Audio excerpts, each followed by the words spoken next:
Okay, let's unpack this.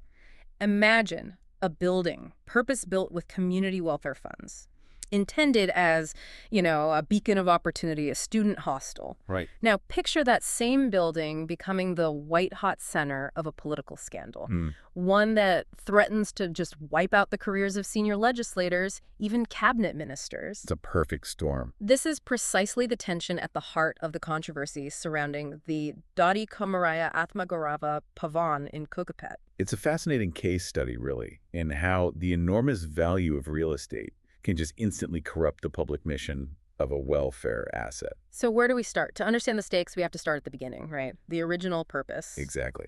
This facility was established using government-allotted land, and the funds, the BC welfare funds, were intended specifically for the upliftment of the backward classes community.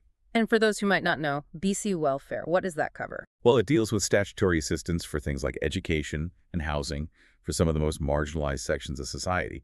And this building's specific mission was to operate as a hostel for Kuruma students. And the name itself, Doddi Komariah Athma Gaurava Bhavan, that tells you everything about its moral weight. It really does. Athma means spirit or soul.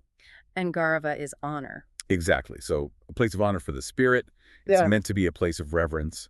So our mission today is to analyze the precise steps taken to deviate from that sacred original purpose, why those steps put significant political careers on the edge, and what this whole thing teaches us about the speed of political accountability when, massive financial interests collide with public trust. Let's do it. So let's dive straight into the initial maneuver. It was very public. The sources identify the Kuruma Sangam president, Yegge Mallesham, as the key actor who initiated this pivot. Yeah, and that's what is so astonishing, the sheer audacity of it. He didn't try to hide his intentions behind closed doors. No, he brought them straight into the inauguration ceremony itself. Right. The sources indicate that Mallesham deliberately tried to mislead the chief minister, Revanth Reddy, during the inaugural event. How so? He apparently went up to the CM and asked for his assistance to convert the purpose-built student hostel into an engineering college. Wait.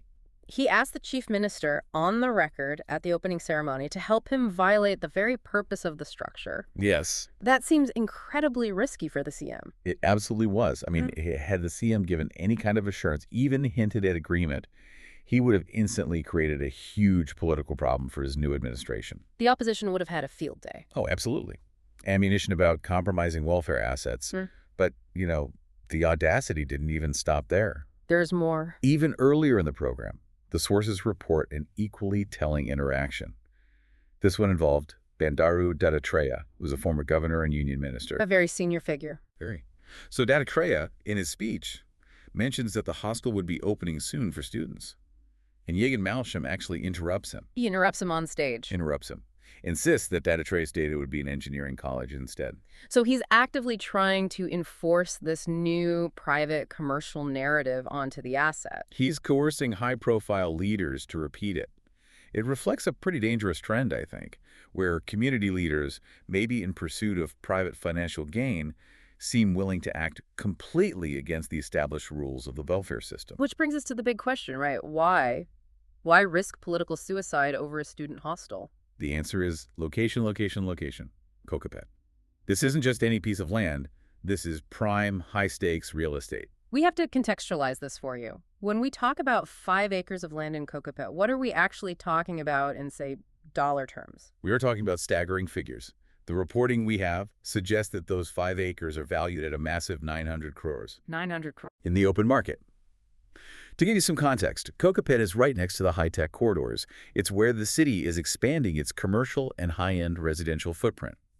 This asset isn't just valuable, it's an institutional goldmine. Okay, when you see that 900 crore figure, the motive just snaps into focus. Instantly. The push to convert the building from a low-revenue hostel into a high-revenue commercial lease is all about that enormous cash value. The profit potential changes the entire risk calculation.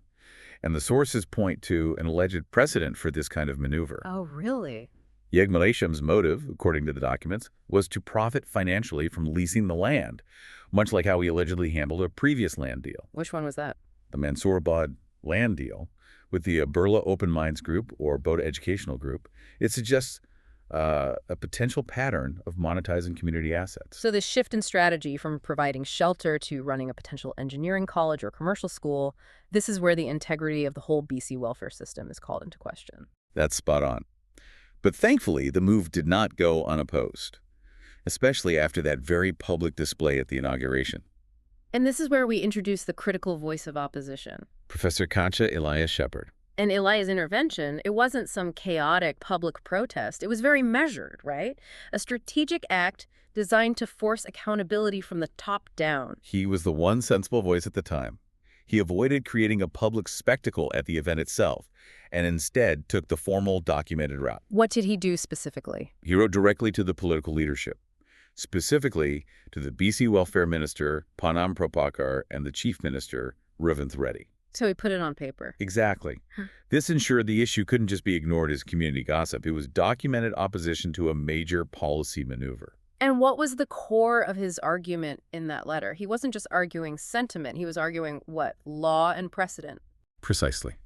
He warned the leadership that allowing the conversion of a facility built with welfare funds for the Kuruma community into a private engineering college would set a dangerous precedent. It's like domino effect. Think of it like this. If you allow a small piece of a public park to be sold off for a private mall, it signals that the entire park is now open season for monetization. Right. So Ilaiah urged them, very firmly, to stick to the building's original intended purpose, hostels for boys and girls, and a cultural training center. That would ensure the asset remained entirely focused on student and community support.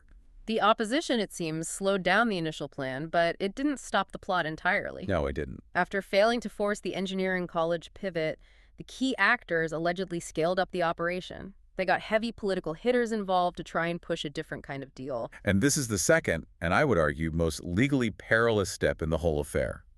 The sources indicate that Yegge Mallesham next roped in the lone Kuruma legislator, an MLA named Birla Ilaiah. And crucially, the sitting BC welfare minister, Ponnam Prabhakar. So he went right to the top of the department, responsible for the funds. Bringing the minister and the NLA on board essentially transforms this from a community-level maneuver into a state-level liability. And what was the final critical action they were allegedly convinced to agree to? It wasn't another community project, was it? Not at all.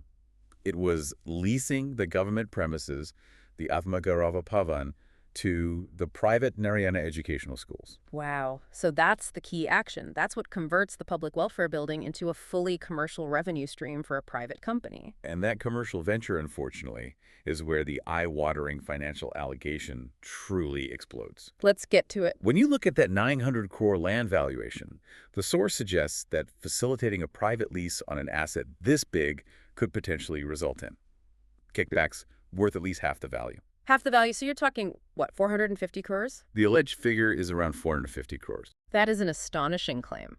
Do the sources provide specific, verifiable accounting evidence for that number? Or is this more of an inferred valuation? The documents we reviewed presented as an inference, yes. A direct calculation of the potential corruption based on the land's market value and the high-stakes nature of the deal. I see. So while the exact transaction receipts might not be public, the mere suggestion of a 450 crore kickback fuss immediately elevates this from a local land dispute to a major anti-corruption risk for the entire state. And that level of financial exposure, that leads directly to the massive legal cliff facing the public officials involved, the MLA and the minister. It has to. What are the specific legal ramifications of facilitating this kind of private lease for a welfare asset? The exposure is exceptionally severe because they are public servants. Public officials involved in transactions that compromise welfare assets for private profit are placed at significant legal risk. Under what laws? Potentially under acts like the Prevention of Corruption Act. The fallout isn't just political. If this transaction is challenged in court, the repercussions could be catastrophic for them. Meaning what? They could potentially lose their current political positions and even forfeit their constitutional right to contest future elections. It jeopardizes their entire political livelihood. So let's look at that fallout, because the controversy does seem to have successfully thwarted this specific lease deal. And perhaps more damagingly, several political ambitions. Yes, this is a case where the political consequences seem to have arrived much faster than any formal legal process. It was swift. Exactly. We see a direct and swift correlation between this alleged plot and crucial political reversals. The negative consequences are laid out quite clearly in the source material. So walk us through them systematically, starting with the alleged architect of the whole scheme. First, Yegge Mallesham, the Kuruma president who initiated the plan. He reportedly won't get MLC. His aspiration for a seat in the Legislative Council was immediately shut down. So that's a direct, tangible political loss. A powerful one. And what about the MLA who was allegedly roped in? The lone MLA, Kancha Ilaiah, he saw his efforts to obtain a minister position, a significant step up in political power, get rejected by adverse intelligence report. The intelligence report. That's crucial. It is. An intelligence report focuses on integrity and political stability. The fact that this specific land deal was flagged as a risk factor shows the high level of scrutiny being applied. It derailed his career trajectory instantly. And the most senior official involved, the sitting cabinet member. BC Welfare Minister Ponnam Prabhakar is now reportedly on the edge of losing his ministerial post. The political risk is active, it's immediate, and it's potentially catastrophic. It really shows that even being high up in the executive branch doesn't insulate you from the consequences of allegedly compromising welfare assets that have a huge public mandate. That's right. This sounds like a textbook case of political accountability in action until you hit the final, utterly unique twist in the source material. The supernatural element. Right. It introduces this layer of public narrative accountability that goes beyond politics and law. The narrative is that these negative outcomes were only possible due to the divine interference of Doddi Komariah's Athma. His spirit, fighting the corruption. Exactly. And that's the powerful cultural layer that captures the public imagination. It transforms the controversy from a complicated legal matter where people might tune out the details of kickbacks and election law. Which can be very dry. Very. Yeah. And it turns it into a clear moral conflict. The Athma of the very person the building is named after is fighting to protect its purpose. It's an almost spiritual interpretation of accountability. And it provides a compelling, non-legal explanation for why this powerful political maneuvering failed. Exactly. So if we synthesize the core lesson here, it's about the tangible and the intangible risks that public servants face. I think so. If you attempt to divert government assets intended for welfare, the market value makes the risk enormous, and the moral weight of the asset makes the political fallout swift.